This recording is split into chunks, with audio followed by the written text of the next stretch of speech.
એટલે શિવ ભક્તિનો મહિનો અને આજથી શ્રાવણ માસની શરૂઆત થઈ રહી છે। મંદિરમાં વહેલી સવારથી જ ભક્તો ભગવાનના આશીર્વાદ લેવા માટે પહોંચી રહ્યા છે અને અત્યારે હાલ આપ જે દ્રશ્યો જોઈ રહ્યા છો અમદાવાદના નારણપુરાના મંદિરના દ્રશ્યો છે। આપ જુઓ કે સુંદર સ્વરૂપ અને સૌ કોઈક આ સ્વરૂપના આશીર્વાદ લઈ રહ્યા છે અને ભક્તો પણ ખૂબ મોટી સંખ્યામાં મંદિરે પહોંચ્યા છે। જે ભક્તો છે તેઓ અત્યારે બીલીપત્ર હોય, ફૂલ હોય, ગંગાજળ, દૂધ અને પંચામૃત લઈને આવી રહ્યા છે અને ભગવાનને અર્પણ પણ કરી રહ્યા છે। ભક્તો પણ ખૂબ દૂર દૂરથી આવી રહ્યા છે।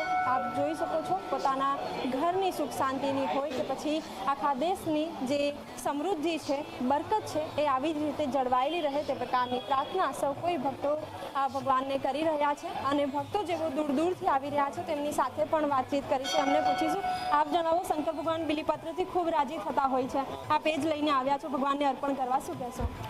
ભગવાનનો પવિત્ર દિવસ શ્રાવણ મહિના આથી ચાલી રહ્યો છે। ભગવાન સુખ શાંતિ સમૃદ્ધિ આપે અને સર્વનું કલ્યાણ કરે એ માટે આ શ્રાવણ મહિનાની આજ શરૂઆત થઈ રહી છે। ભગવાનને આપણા વતી જે છે એ અર્પણ કરીને આપણે જે આપણી આસ્થા જે છે એને વિનવી રહ્યા છીએ। બિલકુલ, શંકર ભગવાનને ભોળાનાથ પણ કહેવામાં આવે છે અને એમને માત્ર એક જળ લોટો પણ જ્યારે અર્પણ કરવામાં આવે છે ત્યારે ભગવાન રાજી થઈ જતા હોય છે। જે શ્રદ્ધાળુઓ છે જેઓ દૂર દૂરથી આવી રહ્યા છે એમની સાથે પણ વાતચીત કરીશું, એમને પણ પૂછીશું। આપ જણાવો, ભગવાનના આશીર્વાદ લઈ રહ્યા છો આપ, ભગવાનનું સ્વરૂપ પણ ખૂબ સુંદર છે, જોઈને કેવી આસ્થા લાગી? ઘણો આનંદ થાય છે અને આમ શ્રાવણ મહિનો ચાલુ થયો છે એટલે ખૂબ આમ પ્રસન્ન, આપણને અંદરથી જ એવું થાય કે આપણે ભગવાનના પ્રત્યે આમ લાગણી ઉત્પન્ન થાય ને એવી રીતે બધું થાય છે।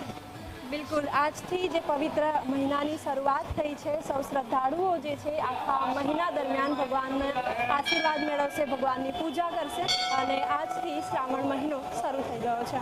કેમેરામેન તુષાર શાહ સાથે સપના શર્મા, ઝી 24 કલાક, અમદાવાદ।